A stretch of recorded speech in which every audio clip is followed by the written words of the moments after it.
Welcome. Today I would like to talk about React fragments. So let's get started. Basically, what you want to do for sure is to update your React app to 16.2.0.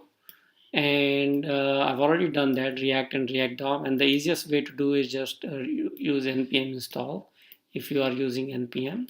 So once you have that, I have created a sample snippet to demonstrate the fragments.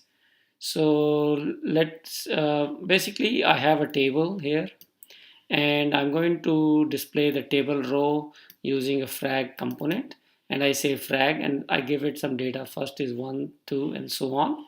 And if you look at the frag.js, since we normally have to wrap everything in a div, I've wrapped the table row in a div, and this is one data. So if you just look at that right now, you can see that the styling kind of looks weird, and the reason for this is if you do an inspect, you would notice that we have two divs. See, first div is here, we have the table row under that div, and so that's one, and then we have another div under that. So actually that div that is being added because of React is part of the problem, and here we have the React render.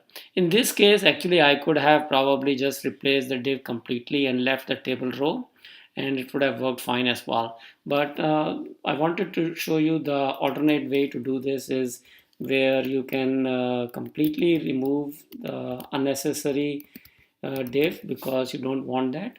So the React in 16.2 has come up with something called the React fragment.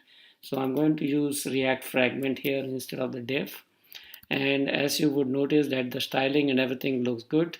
And if you inspect, you can see that we have no extra divs here. It's just what you expected.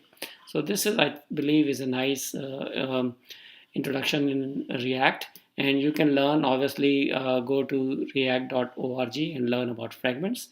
And I will also put this video on my website under Gore Associate, react.js fragments.